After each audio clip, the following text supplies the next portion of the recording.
Namaste everyone, and thank you for joining in this session. It got notified at a very short time due to time issues with Vijay ji. I welcome Dr. Vijay Goyal ji. He is a renowned astrologer who follows the Lal Kitab, and it's his extreme grace that he has agreed to speak on this session on an introduction to Lal Kitab. So there are a lot of myths and misconceptions which are related to Lal Kitab. And hopefully, all the listeners here, as well as the people who will be watching this video on YouTube, they will be, they will get a lot of, now if even if it's a not if it, even if it's not a lot of clarity, but at least they would get some amount of clarity on on what Lal Kitab is and what it is not. So I welcome all of you here. Vijay Goyal ji, thank you for joining. आभार है sir आपका, आप हमारे यहाँ पे आए। बहुत बहुत अच्छा लगा यहाँ आके। जी सर। हाँ, द मीडियम, इसके लिए आप लोगों को धन्यवाद। The medium will be both Hindi and English. If there is a difficulty in understanding what Dr. Govilji says, then I'll be glad to translate that to English for the people who are the English viewers here. So I'll not waste much of your English. Yeah, I'll not waste much of your time. It's over to Vijay ji. You can start the session, sir. Yes, sir. नमस्कार सभी को। नमस्ते sir. लाल किताब जो है ये लिखी हुई बुक है, बहुत ही recently it has been written by Pandit Roopchand Joshi ji in 1939, 1940, 1941, 1942 and 1952। ये 5 वॉल्यूम्स में इसको लिखा गया इस किताब, राइट। तो एक तो हम ये कहना चाहते हैं कि ये जो किताब है ये कोई ऐसी किताब नहीं है कि बहुत लोग इसको काली किताब, लाल किताब, पीली किताब ऐसे बहुत अलग अलग बोलते हैं, ऐसा कुछ नहीं है। ये पूरा एक अच्छे तरीके से इसको लिखी गई है। और मैं आपको थोड़ा इसका इतिहास बताना चाहता हूँ कि लाल किताब का इतिहास क्या है। हिस्ट्री, पंडित रूपचंद जोशी जी जो थे वो अकाउंट्स के डिपार्टमेंट में, डिफेंस अकाउंट्स में, जालंधर में अंग्रेजों के टाइम में एक मिलिट्री कैंट हुआ करता था, उसमें वो डिफेंस अकाउंट्स के अंदर वो अकाउंट्स ऑफिसर थे। और वहां पे बैठ के उन्होंने एक किताब लिखी है। और मुझे ऐसा लगता है कि शायद किसी मिलिट्री ऑफिसर को कोई किताब मिली होगी संस्कृत में, वो उनको भेंट की होगी, ऐसा मुझे लगता है। ये मेरा प्रिपोजिशन है कि ऐसा हुआ होगा। तो फिर उन्होंने उस किताब को, उस टाइम जो भाषा थी, उस टाइम की जो भाषा थी वो उर्दू थी, उर्दू बोली जाती थी पूरे अंग्रेजों के हर डिपार्टमेंट में, उर्दू बोली जाती थी। और वहाँ पे पंजाब में अल्टीमेटली पंजाबी बोली जाती थी, तो वो अभी उर्दू डायरेक्ट में लिखी, राइट। तो 1939 में पहली किताब लिखी गई फरमान। फिर 1941 के अंदर शॉर्ट नोट्स बनाए गए उस किताब के। 1942 में उसको थोड़ा एक्सपेंड किया गया और 1952 में एक बहुत लार्ज वॉल्यूम किताब का 10 साल बाद, 4 साल तो लगातार लिखी गई, फिर 10 साल बाद 1952 में बड़े वॉल्यूम में इसको जी। और इसको लाल किताब इसलिए बोलते हैं क्योंकि ये पहले क्या होता था अकाउंट्स में, आप लोग देखे होंगे कि अकाउंट्स पहले बही खाते होते थे जिसका रेड कवर होता था और लंबे लंबे बही खाते होते थे जी। होगा, पहले वही मेंटेन किया जाता था अकाउंट्स के अंदर। तो उसी बही खाते में एक किताब लिखी गई जिसका रेड कवर, इसको लाल किताब बोला जाता है, रेड कवर होने की। तो ये कारण है। मुझे लगता है इतिहास तो सबको समझ में आ ही गया होगा, हिस्ट्री क्या है इसका। जी सर, जी जी, है ना। ये तो बिल्कुल क्लियर है कि ये कोई तांत्रिक बुक नहीं है। ये मैं आपको बिल्कुल ये बताना चाहता हूँ, ये एक एस्ट्रोलॉजिकल बुक। तो वैदिक एस्ट्रोलॉजी के अंदर बहुत सारे सिस्टम है, पारासर है, जेमिनी है, नाड़ी है, ताजिक है, ऐसे बहुत सारे सिस्टम है। उसमें एक लाल किताब सिस्टम एस्ट्रोलॉजी भी है। ये सिस्टम का बेस क्या है? लाल किताब का जो सिस्टम का जो बेस है वो हमारा हस्तरेखा है। ये एकमात्र ऐसा सिस्टम है जहां पे पाल्मिस्ट्री और हॉरोस्कोप का मेल किया गया है, सिंक्रोनाइज किया गया, सिंक किया गया। ये एकमात्र ऑथेंटिक सिस्टम है, मतलब जो लिखा हुआ है। और ये जो सिस्टम है ये मुझे लगता है कोई पुरानी किताब से ही इसको वापस लिखा गया, रिवाइव किया गया उर्दू में, जैसे मैंने पहले बताया। तो ये एकमात्र ऐसा सिस्टम है जो हस्तरेखा और हॉरोस्कोप को एक कनेक्शन देता है, एक कनेक्टिविटी देता है कि आप कुंडली से हस्तरेखा के बारे में जान सकते हैं या हस्तरेखा से कुंडली के बारे में जान सकते हैं। ये इस बात को कनेक्ट करने का सिस्टम है। हालांकि इस लेवल तक डिकोड नहीं हो पाई अभी तक। मैंने बहुत कोशिश की कि हाथ से कुंडली बना ले, इस पे मैंने काफी वर्क किया, लेकिन हाथ से कुंडली बनाना अभी तक इस पे मैं पूरा 100% सक्सेस नहीं हो पाया। तो ये, लेकिन ये किताब है इसीलिए, मतलब मेन इसका पर्पस जो था वो यही है, इसका बेस यही है। तो आप देखेंगे कि हाथ में क्या चीज होती है। हाथ के अंदर माउंट्स है, राइट, और पूरा एक पाम है, पाम के अंदर, और इसमें अलग अलग डिफरेंट लाइंस, ठीक है। जी। तो पाम में जो डिफरेंट इस हाथ को 12 हाउसेस में इसको डिवाइड कर दिया गया, और जितने माउंट्स हैं इस माउंट्स को ग्रह बोले गए। यहाँ पे जो लाल किताब में जो ग्रह है वो बेसिकली इस माउंट्स को सिग्निफाई करते हैं। जो हाथ में जो माउंट्स है उसको सिग्निफाई करते हैं। लेकिन क्योंकि ये चीज बताई गई है कि हम जो पंचांग से कुंडली बना रहे हैं और जो हाथ जो हमारा ऑलरेडी क्रिएट हो रहा है अपने आप बाई बर्थ, वो दोनों में सिंक है, इसलिए कुंडली और हाथ दोनों मैच करना चाहिए। तो जो यूनिक प्रॉपर्टीज हैं वो मैं आपको आज बताना चाहता हूँ लाल किताब के लिए, कि लाल किताब दूसरे एस्ट्रोलॉजिकल प्रिंसिपल से डिफरेंट क्यों है फर्स्ट, और लाल किताब कैसे हेल्प कर सकती है हम अदर जो एस्ट्रोलॉजी कर रहे हैं उसमें हम कैसे हेल्प ले सकते हैं, लाल किताब की हेल्प ले सकते हैं। सर मैं थोड़ा इंटरप्ट करता हूँ आपको यहाँ पे। मतलब एक मतलब कॉन्सेप्शन या मिसकॉन्सेप्शन वो तो पता नहीं है, बिकॉज बताइए, आप बताइए, मैं क्लियर करता हूँ। तो बहुत लोग ऐसे होते हैं जो बोलते हैं कि लाल किताब एक मतलब जो कर्म अधूरे रह गए हैं हमारे पिछले जन्म में, वो अधूरे कर्म का एक किताब है। उसका मतलब उस पे आपकी टिप्पणी क्या होगी सर? देखिए, कुंडली जो होती है ना, जी, आदमी तो का पिछले जो जन्म का हुआ ये है, नहीं नहीं, किसी भी व्यक्ति का अगर जन्म हुआ है तो वो पूर्व जन्म के अधूरे कर्म को पूरे करने के लिए जन्म। जी। तो हम कोई भी सिस्टम अगर पढ़ रहे हैं, चाहे वो पाराशर हो, वैदिक हो, जेमिनी हो, लाल किताब हो, नाड़ी हो, और केपी हो, एनीवेयर, कोई भी फ्यूचर प्रिडिक्शन की हम बात कर रहे हैं या हम इवन साइकोलॉजिकल प्रिडिक्शन की भी बात कर रहे हैं, तो हम अल्टीमेटली हम कर्म, जो पूर्व जन्म के जो हम कर्म लेके आए हैं उसी को ही ठीक करने के लिए तो काम कर रहे हैं। जी। जी। जीवन ही यही है। तो ये तो बहुत, मतलब ये तो बहुत कॉमन बात है कि हम केवल उसको लाल किताब से क्यों जोड़े। आप उसको टैरो रीडिंग से क्यों नहीं जोड़ सकते, आप उसको पाल्मिस्ट्री से क्यों नहीं जोड़ सकते, आप हर बात जोड़ सकते हो उस बात। राइट। अपने पूर्व जन्म के कर्म को पूरे कर रहे हैं, अलग अलग तरीके से देखने का तरीका, तो वो तो है, इसमें तो कोई बात ही नहीं है। तो वो देखिए, इसका जो बेस जो कंसेप्ट है ना, वो देखिए, हमारे पास तीन हॉरोस्कोप में तीन वेरिएबल्स हैं या तीन बेसिक फाउंडेशन है किसी भी हॉरोस्कोप का। तीन चीज क्या है? एक है प्लैनेट, सबसे पहले तो हमारे पास ग्रह है, प्लैनेट है। दूसरा है sign. Dr. Vijay, I have a Yes. problem right now. I don't know why. I feel like I have 3 balls down there. Is it normal? Which three balls? I don't know. Like, I don't know why when I touch down there, I feel like I have 3 balls. तेरी मारी पूरी pen shoulder.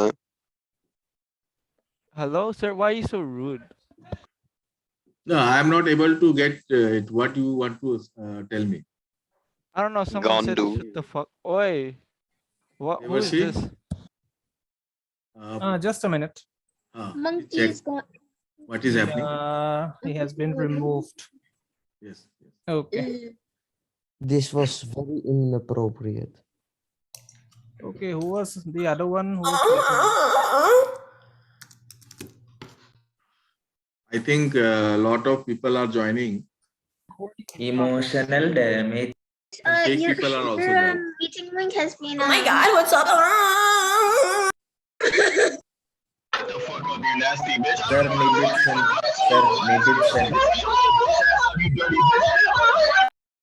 Sir, Nibit send the link. एक minute रुक जाइए sir. Sir, आप can एक you bar- remove all of them? Yeah, we are not allowing any more. Sir, Raj sent the link on Twitter. Sir, what? I didn't do anything. Monkey's I've got been on here. top. Yeah, you did. Don't lie, bro. Why did you do that? You Open shared the boobs link and on show the Twitter. gunner. Monkey's Why got did on you top. share the link on Twitter, Devarash? Sir, he Devarish. left. Boobs, Look, baby. Devarish. the one. Why did you? Guys, monkey's got on top.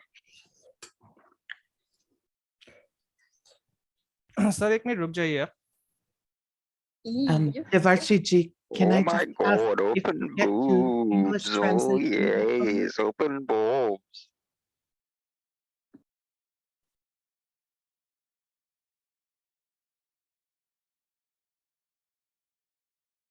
Yeah, everyone is out.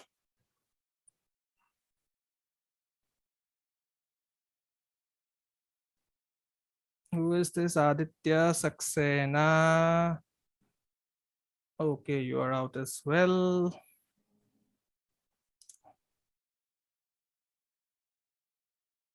Then there is Strax Dar. Okay, you are out as well.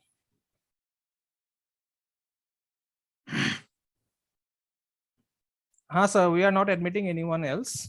You please continue. So there are three basic constitute of horoscope. वो है planet, house and signs. ग्रह, राशि और घर, भाव, भाव जी. Constitution है. कोई भी हॉरोस्कोप का ये बेसिक 3 वेरिएबल्स हैं, ठीक है ना. तो ग्रह का अपना रिजल्ट आएगा, कोई भी भाव का एक अपना फिक्स रिजल्ट है और एक साइन का अपना फिक्स रिजल्ट, राइट. 3 प्रॉपर्टीज तो हैं. फिर planet planet relationship, planet house relationship, planet sign relationship, right. जी. 6 हो गए परम्यूटेशन कॉम्बिनेशन, राइट. इसके बाद हाउस और साइन रिलेशनशिप, ये 7वां हो गया, जी. राइट. और फिर 8वां हो जाएगा planet house sign relationship, right. तो इस तरीके से हमारे पास 8 लगभग परम्यूटेशन कॉम्बिनेशन बैठ जाते हैं 3 प्लैनेट्स, 3 वेरिएबल्स, जी. राइट. तो जी. जब हम पारासर एस्ट्रोलॉजी करते हैं तो हम ये 8 के 8 वेरिएबल्स पे काम. जी सर. और लेकिन जब हम लाल किताब करते हैं, लाल किताब के अंदर हम सिर्फ 2 ही वेरिएबल्स को मेनली यूज करते हैं. वो है हाउस एंड प्लैनेट, भाव और ग्रह, घर और ग्रह. यही 2 वेरिएबल्स का जो अरे भाई, explain in sign data. ये म्यूट करके आप रखें. एक मिनट सर, मैं एक्चुअली इस पे फिक्स म्यूट कर दें. आपके पास राइट्स होने चाहिए. जी सर, एक मिनट रुकिए.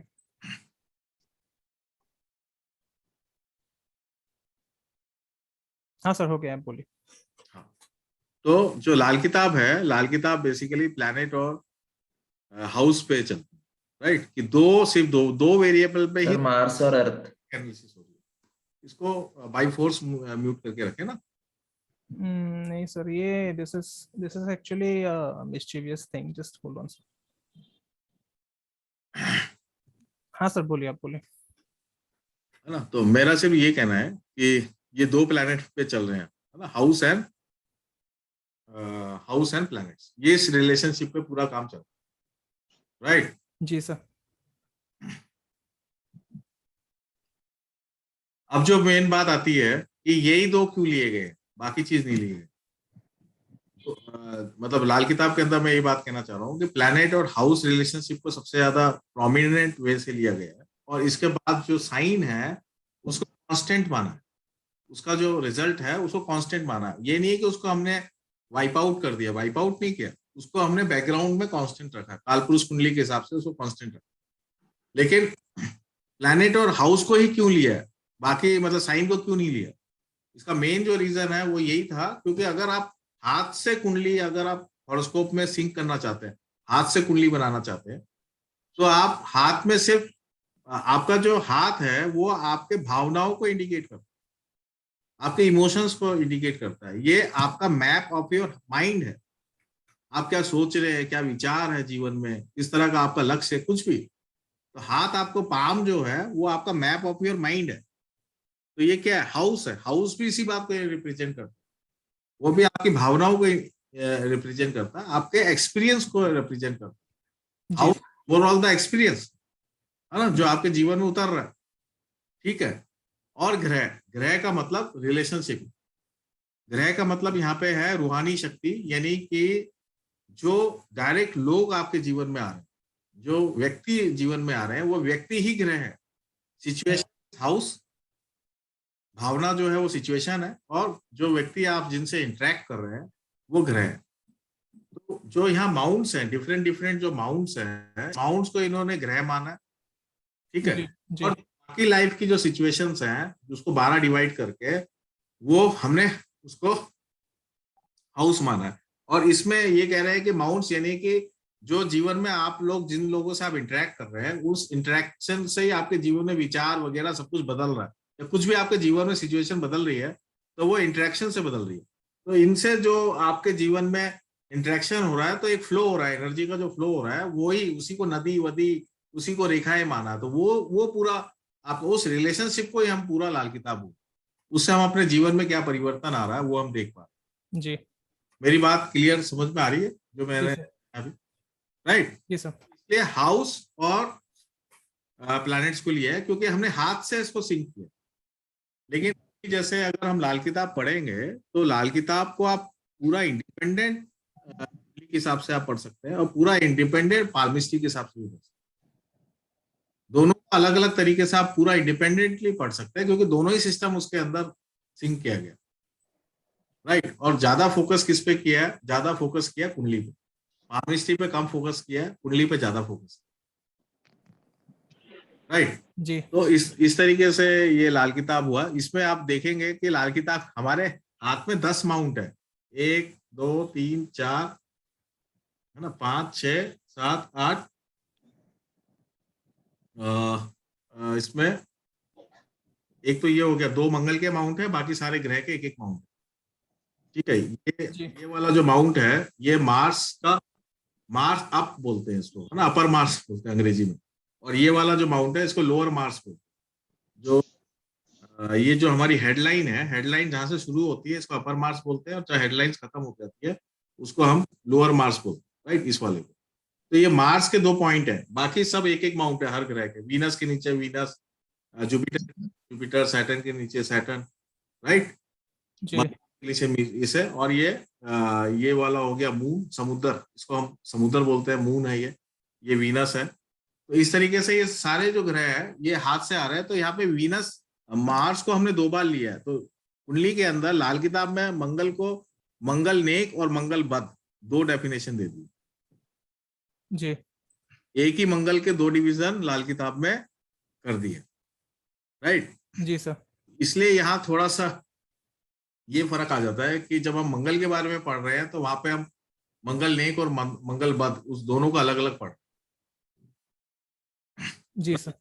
इस तरीके से यहाँ पे 10 हो गया, मतलब मंगल के 2 डिवीजन है, बाकी जो है 9 प्लैनेट साइन, राइट जी सही, बाकी 8 प्लस मंगल। सर एक इंटरप्शन है, आपका एक टीम मेंबर ने भी ज्वाइन किया है इस मीटिंग को? मेरे टीम मेंबर ने नहीं किया है ना? ये तो फेक है ये। ओके। मैं अकेला ही हूँ। मैं यही सोचा था कि मेरे नाम से कौन आ गया। हाँ ये गया।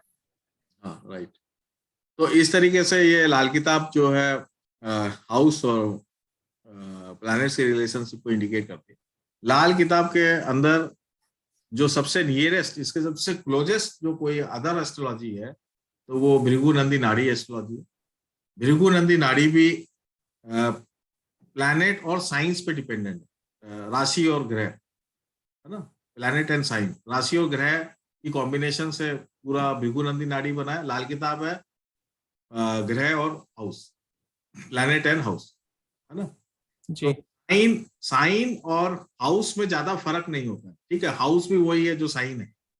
तो इसलिए भृगु नंदी नाड़ी का जो कंसेप्ट है और जो लाल किताब के कंसेप्ट है ये बहुत ही नजदीक, बहुत ही सिमिलर है।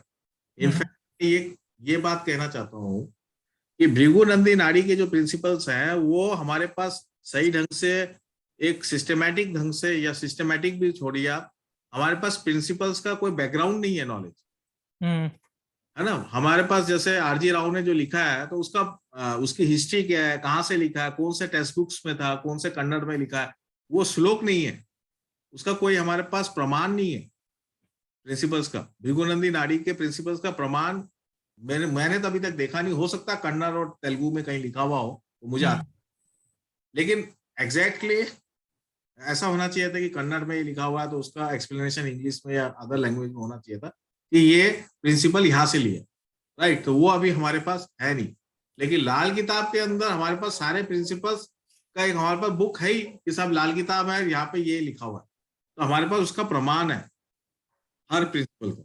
जी, तो अगर हम लाल किताब के प्रिंसिपल्स को हम ध्यान से पढ़ते हैं तो हम भृगुनंदी नाड़ी को ज्यादा अच्छा कर सकते हैं, ज्यादा बेटर कर सकते हैं, ये मैं बताना चाहता हूँ, क्योंकि ये नियरेस्ट है। जी, बहुत चीजें जो लाल किताब, जो भृगुनंदी नाड़ी में है ही नहीं, वो लाल किताब। लाल किताब के अंदर जो यूनिक चीजें हैं जो मैं बताना चाहता हूँ, जैसे लाल किताब में किस्मत के ग्रह बताने का सिस्टम है, धोखे का ग्रह बताने का सिस्टम है। जो दृष्टि का जो कंसेप्ट है लाल किताब का, वो टोटली डिफरेंट है। दृष्टि, इसमें इतने तरह की दृष्टियां, यानी दृष्टि का मतलब हो गया कि एक हाउस से दूसरे हाउस की जो रिलेशनशिप है, फर्स्ट हाउस से सेकंड हाउस, फर्स्ट हाउस से थर्ड हाउस, फर्स्ट हाउस से फोर्थ हाउस, फिफ्थ हाउस, जो रिलेशनशिप है वो अलग अलग दृष्टि के अंदर आता है और उस रिलेशनशिप को एक्सप्लेन किया गया बहुत अच्छे तरीके से। जी, फिर जो जीवन में जो इवेंट्स है, जीवन में जो इवेंट्स है उसको प्रैक्टिकल ही मैच किया गया। लाल किताब में ये बोला गया है कि लाल किताब इज अ टेंजिबल बुक, ये साइकोलॉजिकल बुक नहीं है, ये हमारा मैप ऑफ माइंड तो है ही, ये बेसिकली हमारा नेचर, साइकोलॉजी सब इंडिकेट कर रहा है, ठीक है, हाथ हमारा, लेकिन इसका टेंजिबल एस्पेक्ट क्या है।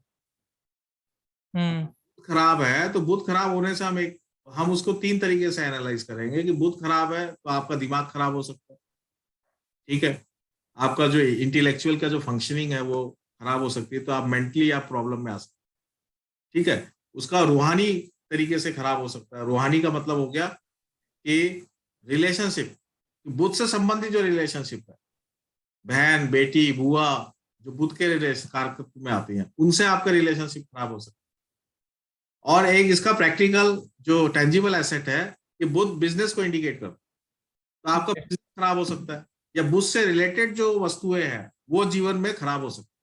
तो यहाँ पे हमने 3 एस्पेक्ट को देखा अलग अलग, एक जिस्मानी देखा, एक रूहानी देखा, और एक टेंजिबल, प्रैक्टिकली क्या हो रहा है, जिसको हम कहते हैं बेजान वस्तु। बेजान वस्तु से आपको नुकसान हो रहा है, नहीं हो रहा। तो ये जो तीनों एस्पेक्ट में डिफरेंशिएट हम कर पाए कि किधर ज्यादा नुकसान हो रहा है, बेजान में ज्यादा नुकसान हो रहा है, या जानदार वस्तुओं में ज्यादा नुकसान हो रहा है, या शारीरिक जिस्मानी में ज्यादा नुकसान हो रहा है। तो ये तीनों नुकसान को हम डिफरेंशिएट कर सके और हम डायरेक्ट प्रिडिक्शन कर सके, इससे बढ़िया और क्या सिस्टम हो सकता। जी, जी, डेफिनेटली ये बहुत कॉम्प्लेक्स भी है, लेकिन ये बहुत, इसको अगर हम बहुत ढंग से करेंगे तो हम बहुत चीजें क्लियर हो जाएगी कि ये कैसे काम कर रही है। जी, उसके बाद इसमें एक और बात जो बहुत इंपॉर्टेंट बात है वो ये है कि अगर हमारे जीवन में कोई घटना घट गई तो हम उस घटी हुई घटना से हम ये समझ सकते हैं कि कौन सा प्लेनेट एक्टिवेट हो। से शादी हो गई तो शादी होते 7th हाउस एक्टिवेट हो गया, वीनस एक्टिवेट हो गया। आपका भाई पैदा हो गया तो आपका 3rd हाउस एक्टिवेट हो गया, मंगल एक्टिवेट हो गया। आपके पुत्र, आपके संतान हो गई तो आपका 5th हाउस एक्टिवेट हो गया, है ना। लड़का हुआ तो केतु एक्टिवेट हो गया, लड़की हुआ तो बुध एक्टिवेट हो गया। मेरा कहने का मतलब ये है कि हाउस कौन सा एक्टिवेट हो गया और कौन सा प्लैनेट एक्टिवेट हो गया, ये आपके उसके इवेंट से जज कर सकते। जी।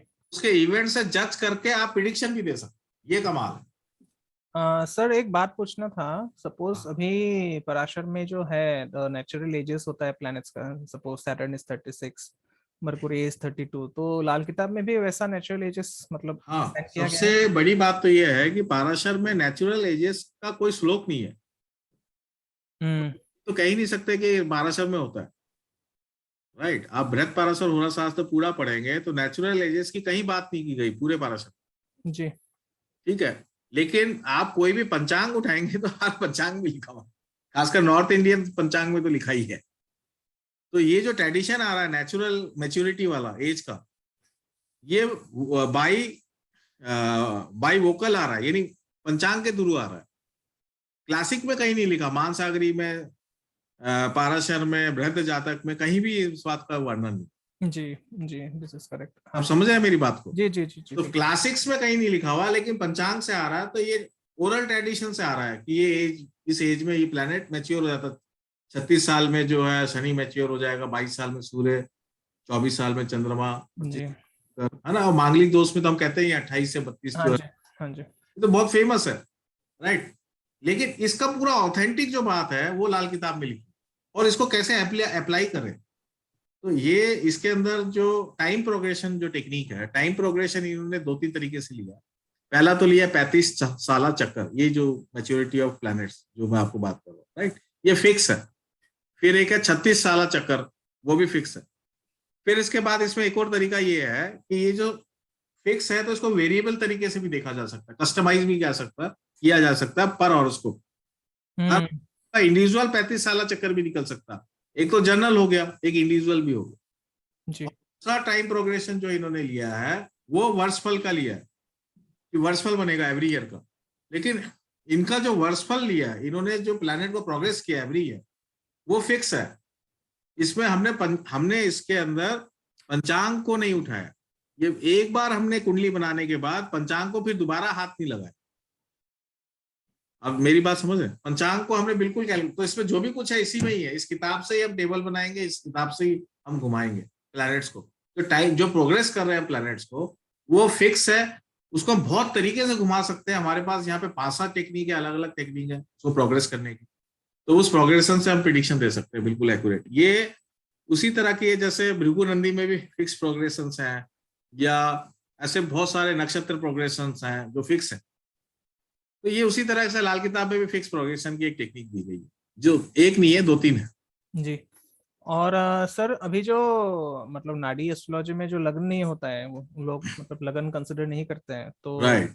लाल किताब में भी वैसा ही होता है that they don't consider लगना लगन। यहाँ पे बस यहाँ पे ही थोड़ा सा फर्क है नाड़ी और वे, क्योंकि नाड़ी में क्या कर रहे हैं, प्लैनेट और हाउस रिलेशनशिप को, प्लैनेट और साइन रिलेशनशिप को इंपॉर्टेंट है। प्लैनेट और साइन जी। ग्रह और राशि, ठीक है। तो ग्रह राशि में क्या होता है, हर ग्रह किसी ना किसी राशि में तो है ही एवरी टाइम, हाँ जी। ठीक है। तो हमने मेष राशि को वहां पे ईस्ट मान के, और हमने 4 डिवीजन कर लिए, ईस्ट वेस्ट नॉर्थ साउथ। समझ रहे हैं मेरी बात, है ना भाई? चार त्रिकोण बना लिया आपने, है ना, क्वाड्रेंट बन गया ना जी सर। त्रिकोण बन गए, ये कंसेप्ट है। तो वहां पे हमारे पास, क्योंकि मेष, हम प्लैनेट और साइन की बात कर रहे हैं, प्लैनेट साइन के अंदर एसेंडेंट को लेने की कहीं जरूरत पड़ी नहीं, क्योंकि प्लैनेट और साइन है, इसलिए। इस बात को आप समझ पा रहे हैं मेरी बात? प्लैनेट और साइन में एसेंडेंट की जरूरत नहीं है। जी सर जी। तो प्लैनेट ऑलवेज किसी ना किसी साइन में रहेगा। जी सर। लेकिन जब प्लैनेट और हाउस की बात कर रहे हैं, तो हाउस जब भी डेवलप होगा जब एसेंडेंट होगा। जी सर। तो हाँ जी, तो इसलिए क्या किया हमने, हाउस क्रिएशन करने के लिए एक बार हमने एसेंडेंट को ले लिया कि ये फर्स्ट हाउस है। भाई first house will always be ascendant. तो इसलिए यहाँ हमारी लाल किताब प्लैनेट और हाउस बेस है, प्लैनेट और साइन बेस नहीं है। तो इसलिए एसेंडेंट को यहाँ कंसीडर किया है, लेकिन as a constant. Ascendant is always a first house, तो हम फर्स्ट हाउस को एसेंडेंट मानेंगे बस। जी जी, ये इस तरीके से। और सर आपने जो अभी एक कॉन्सेप्ट बताया था मंगल और मंगल बद, मतलब दो अलग अलग मतलब सेम चीज को दो अलग तरीकों से बताया गया है, तो बद का एक्चुअली मीनिंग क्या होता है? बद इसको पाल्मिनिस्ट्री से सिंक करने के लिए इन्होंने किया कि ये जो अपर मार्स है इसको मंगल नेक बता दिया, लोअर मार्स है इसको मंगल बद बता, ठीक है। मंगल जो है, मंगल का मतलब हो गया आपकी फिजिकल एनर्जी जो आप एक्सर्ट कर रहे हैं कर्म करने के लिए, जो आप मतलब बिल्कुल आप कह रहे हैं ना फिजिकली, जैसे मैं बात कर रहा हूँ आपसे, तो ये मेरी मंगल की एनर्जी और मरकुरी की एनर्जी, दो एनर्जी है। मंगल शरीर से जो भी हम काम करेंगे वो मंगल की एनर्जी। तो अब क्या हो रहा है कि यहाँ पे पाल्मिनिस्ट्री ये बोलती है कि अगर आपका अपर मार्स अच्छा है तो आप नेक, आप कूल स्वभाव के होंगे, और अगर आपका लोअर मार्स में ज्यादा है तो आप गर्म स्वभाव के होंगे। तो यहाँ पे ये थोड़ा डिस्टिंग्विश हुआ। इसी डिस्टिंग्विश को किताब में भी थोड़ा समझाया गया है कि अगर आपका मंगल बद्ध है तो आप एंग्री पर्सन होंगे, आप हो सकता है समाज के कानून को माने, हो सकता है नहीं भी माने, ठीक है। और अगर मंगल नेक होगा तो आप शांत स्वभाव के होंगे, अपनी बात को बहुत शांति से पेश करें। ये इस तरह की बात को यहाँ पे बताई गई है, बस इतना ही फर्क, तो ज्यादा नहीं है, बहुत मामूली फर्क है। एक क्वेश्चन आया है, मतलब अभी ये सुब्रो सर पूछ रहे हैं हाँ हाँ। कि हम लोग को अगर लाइफ के प्रॉब्लम और सोल्यूशन चाहिए तो कौन सी कुंडली देखे, जन्म कुंडली देखे, मतलब लाल किताब से हम लोग को जन्म कुंडली देखनी है या वर्षफल की कुंडली देखनी है? डेफिनेटली दोनों ही है। जन्म कुंडली आपका बेसिक पोटेंशियल को इंडिकेट करता है और वर्षफल आपका वेरिएबल पोटेंशियल को इंडिकेट करता है। और उन्होंने और एक क्वेश्चन जोड़ के दिया है अभी, मतलब आप मान लीजिए कोई मतलब मार्स का दशा में किसी का जन्म हुआ है, मंगल की दशा में किसी का जन्म हुआ है, तो वो जो 35 साल का चक्कर है वो 35 साल चक्कर जो है वो मतलब बदल जाएगा उन। देखिए, विंशोत्तरी दशा का लाल किताब से कोई लेना देना नहीं, पहला तो, ठीक है, वो बिल्कुल डिफरेंट एस्पेक्ट। और अगर आपको विंशोत्तरी दशा से रिजल्ट देखना है तब तो आपको लॉर्डशिप देखनी पड़ेगी जी। लॉर्डशिप का कोई कंसेप्ट ही नहीं है लाल किताब में, तो वो तो बात ही खत्म हो गई। तो हम जब विंशोत्तरी दशा से कोई रिजल्ट देखेंगे तो हम बेसिकली पाराश्री प्रिंसिपल्स को अप्लाई करके देखेंगे, ये तो ही एक बात, ठीक है। तो there is no match between Vimshottari dasha and लाल। अब बात आती है कि 35 साल चक्कर एक फिक्स है, जैसे मैंने बताया, राइट जी।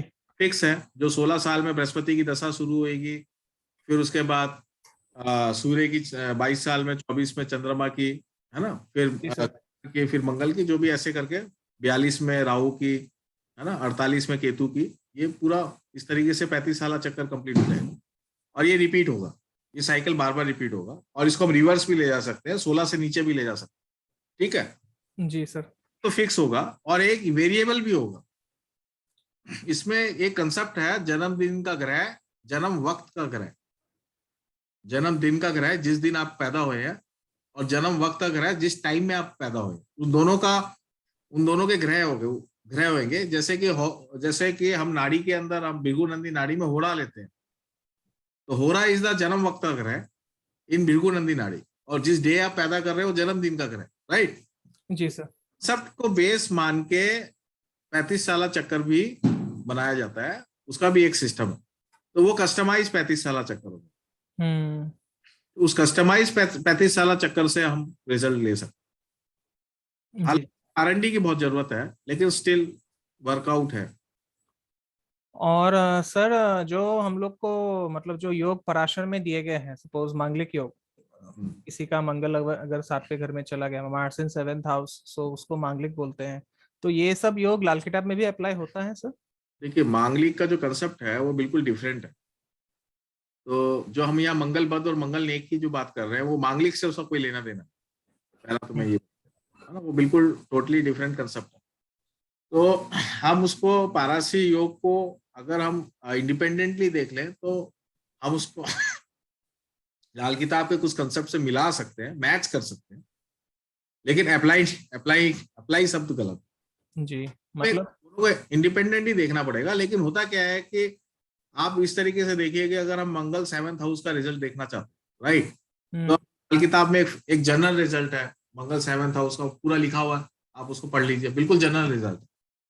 फिर उसके बाद उस जनरल रिजल्ट में हम पूरे बाकी के 8 ग्रहों का क्या इम्पैक्ट है उस पर एज पर लाल किताब ग्रामर के हिसाब से, वो बुनियाद का ग्रह है, वो धोखे का ग्रह है, वो किस्मत का ग्रह है, क्या है वो, और उस बाकी प्लैनेट्स के साथ उसकी क्या रिलेशनशिप है, अच्छी है, खराब है, फला है, डिग्री, बहुत सारे उसमें, मुश्तरका ग्रह, मंसूनी का कंसेप्ट है, बहुत सारे कंसेप्ट हैं। ग्रामर बहुत बड़ी है इसकी, मतलब कहना चाह रहा हूँ जितने भी सारी की सारे अदर क्लासेस की ग्रामर को एक तरफ कर ले और लाल किताब की ग्रामर को एक तरफ कर ले तो दोनों बराबर है, मतलब बहुत ग्रामर है। उस से मंगल का रिजल्ट देख सकते, तो आपको क्लियर हो जाएगा ये मांगलिक है या नहीं, यानी 7th हाउस में है तो आपका मैरिटल हैप्पीनेस कितनी है कितनी नहीं। जी, तो मतलब सर अभी ऐसा हो गया है, लोग जो प्रेडिक्शंस करते हैं एंड काफी रिनाउंड एस्ट्रोलॉजर्स भी इसके लिए मतलब दोषित है, वो क्या करते हैं, दे कंबाइन एवरीथिंग।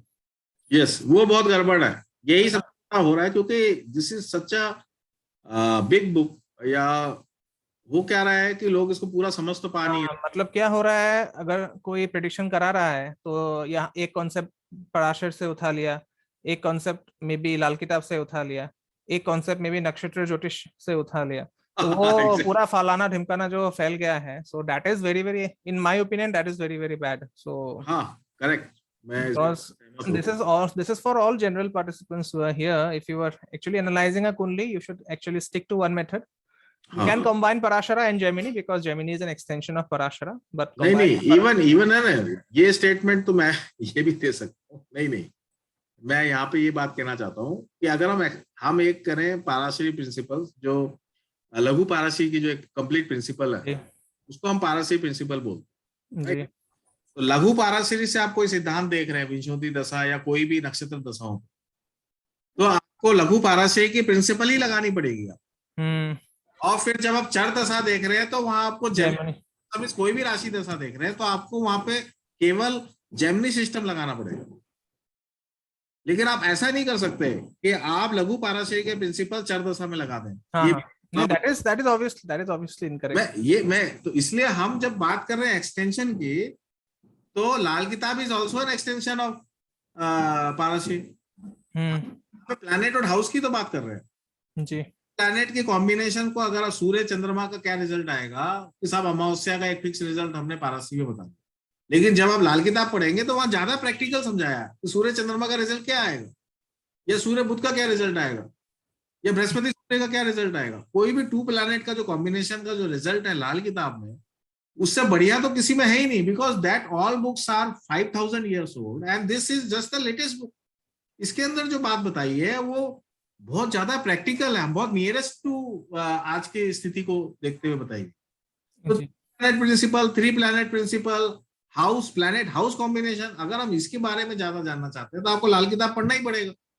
तो आपने लाल किताब में, जैसे मैं आपको एक बात ये बताना चाहता हूँ कि मान लीजिए मैंने बृहस्पति सूर्य को लाल किताब से भी समझ लिया और पाराशर से भी समझ लिया। अब मैं केवल पाराशर प्रिंसिपल यूज कर रहा हूँ, जहां पे मैं लघु पारसी के ग्रामर को यूज कर रहा हूँ। लघु पारसी के ग्रामर में बृहस्पति सूर्य का रिजल्ट देना चाह रहा हूँ, और in back of the mind मुझे ये भी पता है कि बृहस्पति सूर्य का लाल किताब में ये बात बताई है कॉम्बिनेशन की, तो दैट विल वर्क। क्यों नहीं वर्क करेगी वो? आप मेरी बात समझ रहे हैं? जनरल कॉम्बिनेशन का जनरल रिजल्ट तो वर्क करेगा ना जी। अगर मुझे केवल लाल किताब के हिसाब से देखना है तो हो सकता है वहां पे मुझे लाल किताब का पूरा प्रिंसिपल यूज करना। मेरी बात समझ गया? जी सर।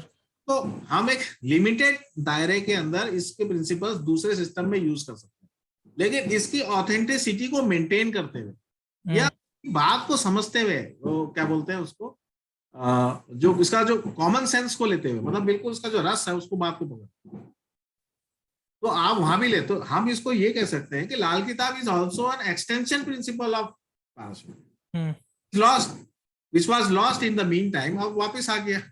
जी सर, और एक क्वेश्चन है, मतलब इन जनरल अगर हम किस्मत का प्लैनेट के बारे में जो बोलते हैं, किस्मत का ग्रह, तो उसका इम्पोर्टेंस क्या होता है? और देखिए लाल किताब में एक फिक्स हाउस का किस्मत का ग्रह है, तो पहले घर का ये किस्मत का ग्रह है, दूसरे का ये किस्मत का, तीसरे का ये किस्मत का मतलब एक प्राइम कारक भी कह सकते हैं।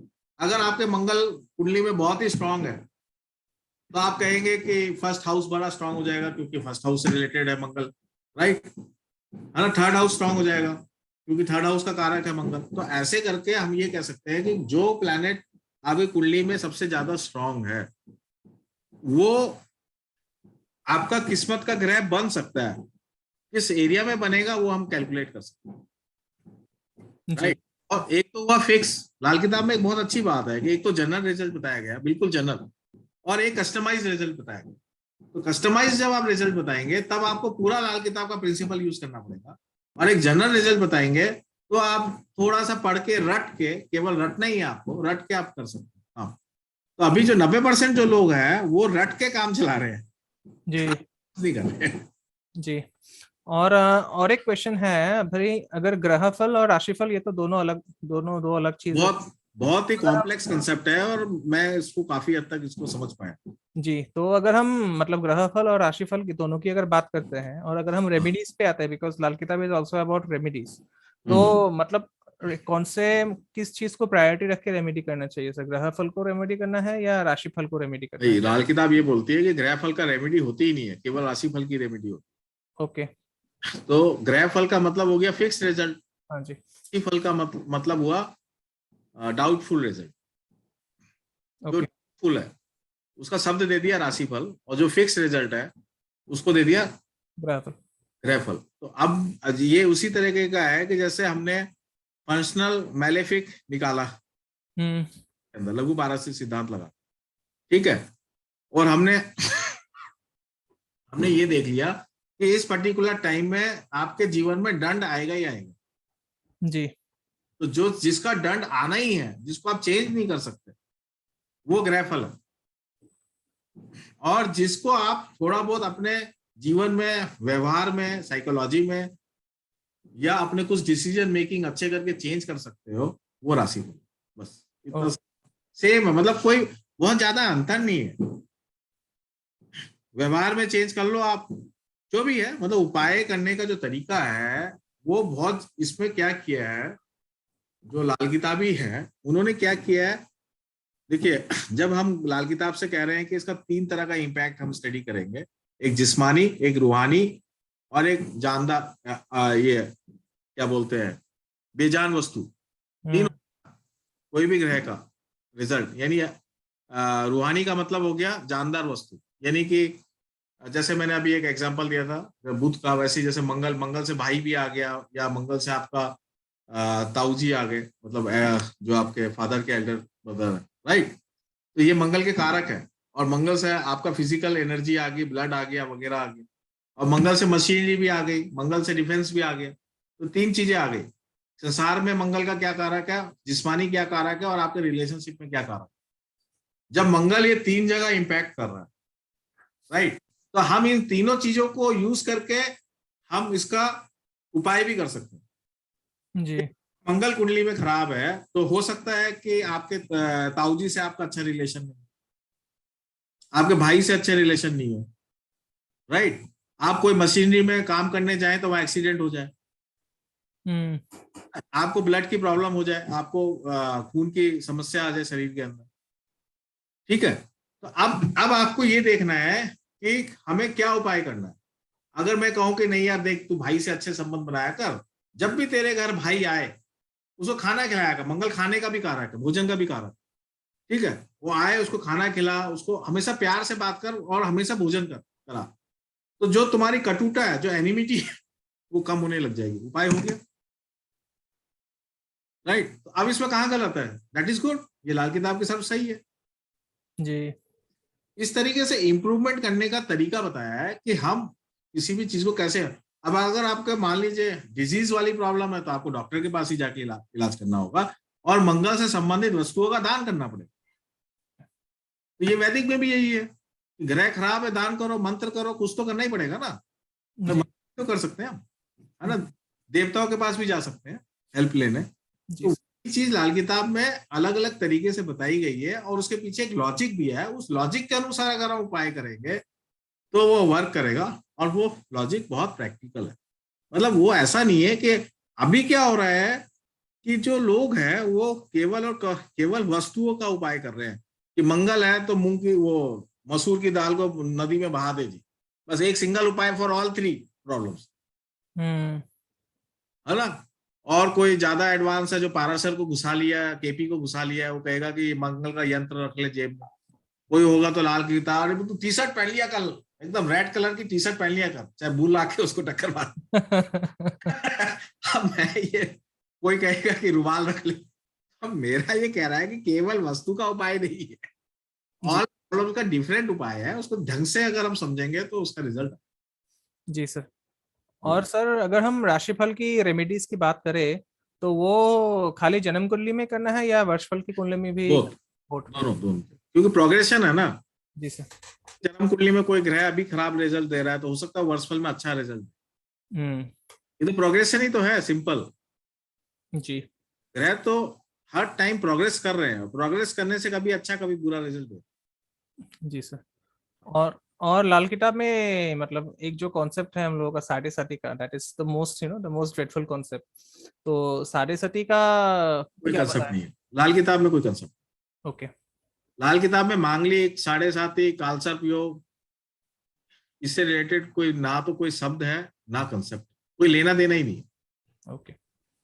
बल्कि कोई भी पाराशर एस्ट्रोलॉजी का कोई भी योग जो हम पाराशर एस्ट्रोलॉजी में पढ़ते हैं दुनिया भर के, है ना, उसका लाल किताब में कोई जिक्र नहीं है कहीं भी। जैसे केसरी योग, आदित्य योग, अंगारक योग, क्या क्या बोलते हैं ये, मतलब अब हमने पाराशर में उसको कॉम्बिनेशंस के नामकरण किए हैं उनके कैरेक्टरिस्टिक्स के अनुसार। तो लाल किताब में इस तरह का योग वो कुछ नहीं है। यहाँ पे 2 प्लैनेट कॉम्बिनेशन दिया है, उस 2 प्लैनेट कॉम्बिनेशन में भी बहुत सारा वेरिएशन दिया है। एक वेरिएशन है और बिल्कुल प्रैक्टिकल बात बताइए कि सूर्य मंगल इकट्ठा है तो आपके पिता का क्या नेचर होगा, आपके भाई के साथ क्या रिलेशन होगा, वही ना, जिस्मानी, रूहानी और बेजान वस्तु, इस तीनों पे क्या इम्पैक्ट पड़ेगा, एग्जैक्ट प्रैक्टिकल उस बात की बात की है ना। एग्जैक्ट क्या रिजल्ट आएगा कि पिता का ब्लड प्रॉब्लम है क्या, आपके बच्चे के ब्लड की प्रॉब्लम है क्या, आपके फला भाई को वो है क्या, वो सरकारी नौकरी में है क्या, वहां पे उसको रेट पड़ी क्या, ऐसे पूछेंगे। ये बिल्कुल एग्जैक्ट मतलब प्रैक्टिकली देखेंगे कि वो रिजल्ट क्या दे रहे हैं। जी जी। है ना।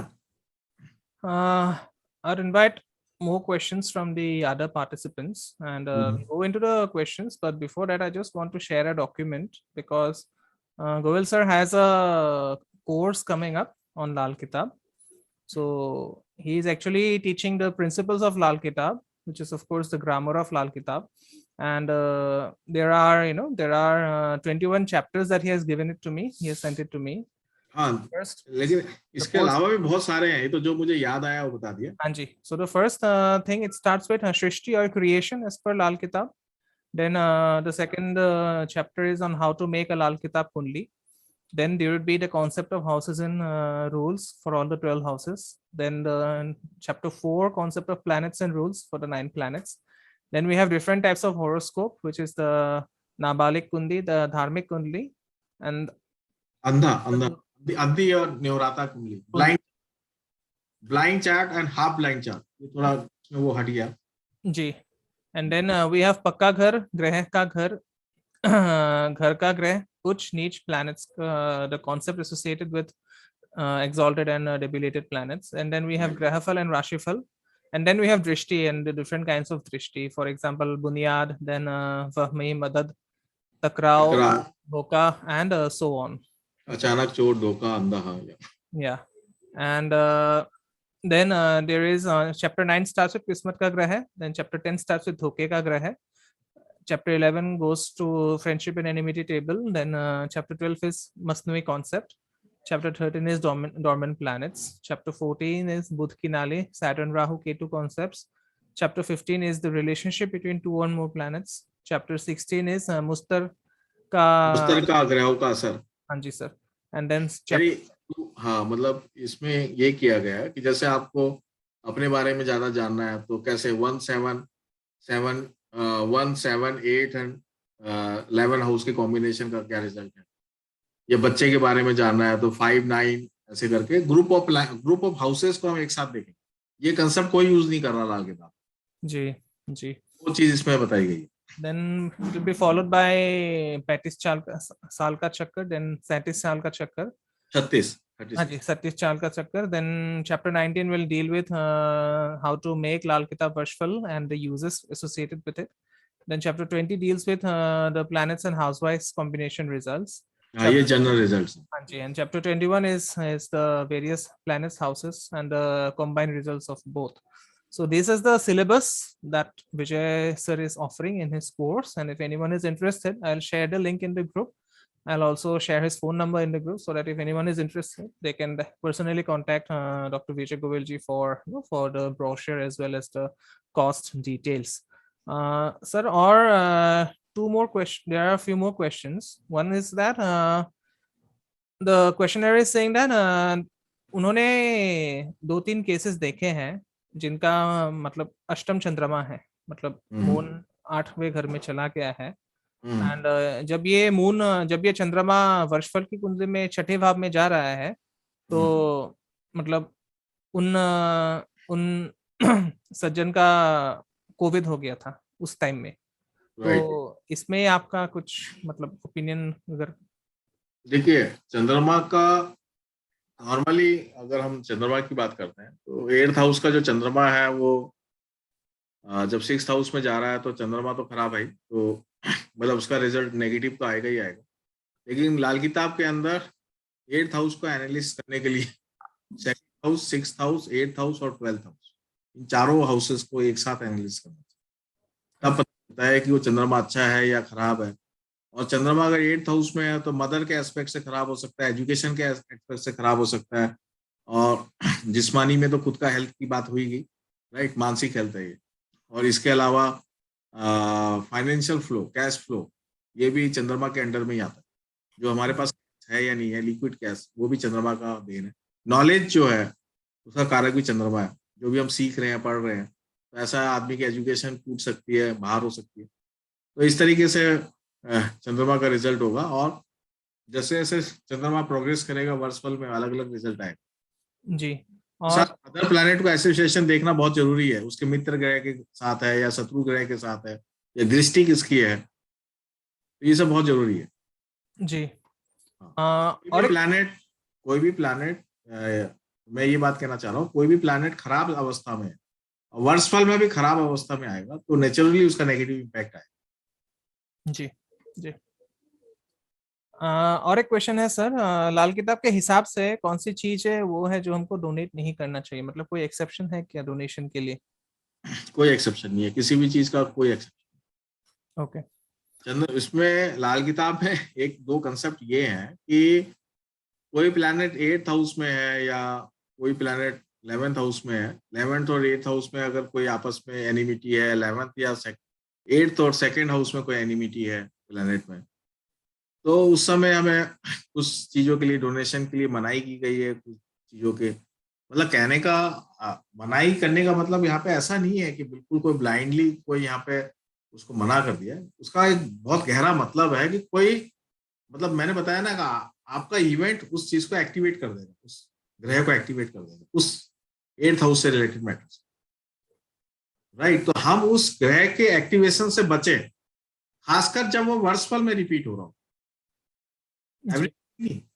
वर्षफल में रिपीट हो रहा हो।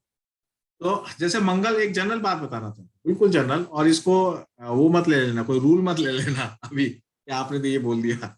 मैं एक जनरल एग्जांपल देना चाहता हूँ कि मान लीजिए मंगल 3rd हाउस में आ रहा है, राइट। तो हम ये कहेंगे कि जिस साल मंगल 3rd हाउस में आ रहा है, कम से कम उस साल भाई से लड़ाई मत, प्रेम में, चाहे कितनी लड़ाई पहले से ही हो, मान लो उसके पोटेंशियल ही कुंडली में लड़ाई का पहले से ही, राइट। तो हमें उससे बचना है, ये मैं बात कहना चाह रहा हूँ। या हमें उस प्रेम भाव बढ़ाना चाहिए किसी भी तरीके से, तो ताकि हम उसकी नेगेटिविटी को हम कितना कम कर सकें। जी जी। तो ये इस तरीके से रिजल्ट है कि मंगल 3rd हाउस में आ रहा, तो भैया हम कहते हैं ना कि एक्सीडेंट का योग आ गया पाराशर के अंदर, तो हम कहेंगे ना गाड़ी ध्यान से चलाओ। तो बस वही बात है कि हम सावधानी बता देंगे कि सावधानी रख ले, शनि 12th हाउस पे शराब मत पी भैया, ये नुकसान हो जाए, तो सावधानी बता रहे हैं हम। तो लाल किताब को प्रैक्टिकली, बिल्कुल प्रैक्टिकल टेंजिबल एस्पेक्ट पे यूज किया, बस ये इसकी क्वालिटी, और ये डिसक्वालिटी भी है गलत तरीके से। जी सर। और सर एक क्वेश्चन है, मतलब लाल किताब में कुछ श्रापित योग का कुछ कॉम्बिनेशन बनता है या सिर्फ वो पराशर में ही है सर? श्रापित योग तो नहीं है, लेकिन हम इसमें पितर ऋण पितर जिसे बोलते हैं, ऋण पितर का कंसेप्ट है। ओके कि जो आपके खानदान से या आपके सिस्टम में जो गलतियां आप करते आ रहे हैं पूर्व जन्म से, या खानदान से या पूर्व जन्म से, वैसे तो यहाँ पे पूर्व जन्म का बहुत ज्यादा यूज नहीं किया गया वर्ड को, यहाँ पे ये बताया गया कि खानदान के दोष जो आपके ऊपर इम्पैक्ट हो, इसका जो दोष है जो आपके ऊपर जिसका इम्पैक्ट, क्योंकि आप उस लाइनेज में पैदा हुए, तो उस दोष को ऋण पित्र बोला गया, और ऋण पित्र को आप आइडेंटिफाई करके उसका उपाय करना। जी। तो ऋण पित्र को पाराशर में भी अलग अलग मतलब अलग अलग टर्म्स में यूज किया गया, मतलब बहुत ज्यादा वो नहीं है कि बिल्कुल डिफरेंट चीज है, बस उसको थोड़ा अलग नई तरीके से उसको बता, और कुछ नहीं। जी। और सर कई मतलब कोई कोई लोग इसमें इस कोर्स के अंदर ऋण पितृ भी शामिल है, मैं लिखना भूल गया इसमें। ओके ओके जी वो बहुत इंपॉर्टेंट कंसेप्ट है, मैं लिखना भूल गया। ठीक है sir, I'll just modify the document and I'll send it to the group. That would be a better option. हाँ, सर और एक चीज पूछनी थी। आजकल तो बहुत लोग हैं जो खुद को लाल किताब ज्योतिष बोलते हैं, and then I have seen concepts coming from those people कि हम 1 साल तक सपोज वीनस को डीएक्टिवेट कर सकते हैं, या 2 साल तक डीएक्टिवेट कर सकते हैं। तो इन बातों में कोई सच्चाई होती है सर? बिकॉज वीनस को अगर डीएक्टिवेट करे तो ऑब्वियसली हजम नहीं होता, because we are all okay. सारे सारे प्लैनेट हमेशा एक्टिवेट है हमारे बॉडी में।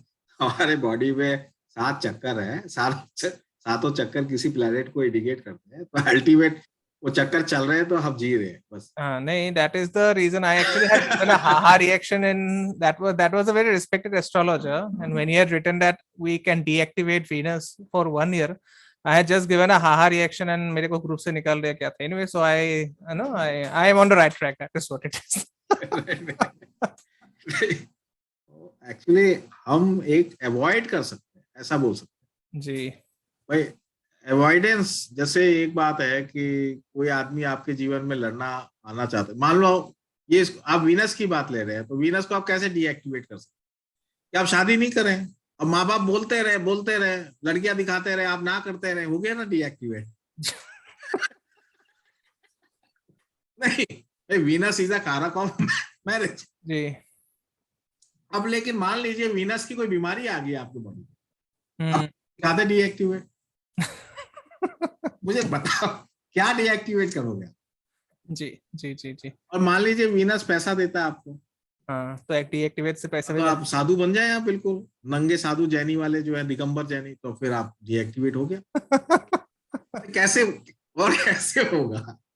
आप मुझे बताइए कैसे होगा? जी जी नहीं तो बिल्कुल। उसके प्रॉपर्टीज हैं, उसको आप एक्सेप्ट नहीं करेंगे तो डीएक्टिवेट माना जाएगा। डीएक्टिवेट का मतलब अवॉइड। जी अब मैं ये आपसे कह रहा हूं कि शराब मत पियो भैया, शनि अच्छा रहेगा, ठीक है? तो ये शनि को मतलब हम कहें पॉजिटिवली एक्टिवेट किया है। आप समझ रहे हैं मेरी बात को? जी तो अवॉइड करके हम क्या चीज पा सकते हैं, और अवॉइड नहीं करके, और इसका मतलब ये नहीं है कि आप शराब पिएंगे तो खराब भी हो जाएगा। मैं ये कह रहा हूं कि ये कंडीशंस पे अप्लाई कर, जी। हम किस तरीके से प्लैनेट को समझे। और कोई क्वेश्चन? सर और एक क्वेश्चन है। सपोज अभी हम पराशर की बात करते हैं, सपोज सैटर्न पहले भाव में चला गया तो उसको हम मरण कारक स्थान बोलते हैं शनि का। तो ऐसा कुछ कॉन्सेप्ट लाल किताब में भी है? नहीं है कोई भी इस तरह का कंसेप्ट जो पराशर में या मारक करक का तो इसमें था, क्या नाम है वो पंचांग से आता है एक्चुअली। नहीं पंचांग से नहीं आता वो। मेरे बिल्कुल दिमाग से उतर गया बुक का नाम, तो वहां से उठाया गया। तो मैं सिर्फ ये बात कहना चाह रहा हूँ कि सिर्फ हाउस और प्लैनेट की रिलेशनशिप है, तो हाउस प्लैनेट के अंदर इस तरह का अलग से इस तरह के कोई लेकिन मैंने एक चीज बहुत देखी है कि जो मारण करण स्थान जो बताया गया, शनि खाना नंबर 1 में और चंद्रमा खाना नंबर 8 में, है ना, और बृहस्पति खाना नंबर 3 में, ये जो बताया गया है वो बड़ा इससे मैच करता है, मैच जरूर करता है, ये बताया नहीं है। मतलब आप उसके कंसेप्ट को इंडिपेंडेंटली आप समझेंगे और यहाँ इसको इंडिपेंडेंटली समझेंगे तो लगेगा कि सिमिलर। जी जी सर। आप इसको इस तरीके से ले सकते हैं। मैं एक और बात कहना चाहता हूँ, जैसे अदर एस्ट्रोलॉजी में जो चाहे वो पाराशर, जेमिनी या कोई भी जो भी हमारे पास क्लासिकल टेक्स्ट है, जहां पे प्लैनेट और हाउस की बात की गई है, केवल प्लैनेट और हाउस की बात की गई है, और उससे संबंधित कोई भी टर्मिनोलॉजी है या कोई कंसेप्ट है, उसको आप यहाँ मैच कर सकते हैं, वो मैच हो जाएगा काफी हद तक। मेरी बात समझ गए? जी सर जी। हाउस ऑफ जैसे मानसागरी में या उसमें हाउस प्लैनेट रिलेशनशिप पे बहुत बात बताई गई, जहां साइन को नहीं लिया है, तो वहां आपको बहुत सारे मैच करता हुआ नजर आ जाएगा। जी sir. I don't think we have any more questions. Just a few quick words before I wrap up. So sir is also offering consultations on a daily basis. If you want a consultation, then you can always go to vijaygoel.net. I'll put sir's phone number in the group. So if anyone wants to consult regarding his or her horoscope, then sir is always available. You can just book an appointment over the phone, and then maybe sir will guide on how to proceed.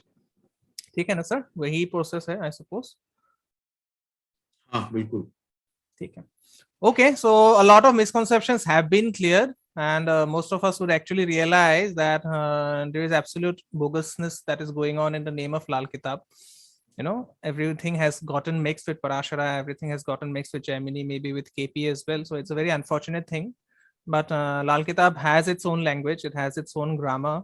And I thank Dr. Vijay Goel ji from the bottom of my heart to, for coming here and clarifying those doubts. And we will have you more in the future, sir. That is, hopefully we will have you more in the future. Yeah, definitely. और मुझे भी अच्छा लगा आपके यहाँ पे आके और सब बात करने. आप सब. Yes, thank you so much, everyone. We'll have more sessions in the near future. Om Gurave Namaha.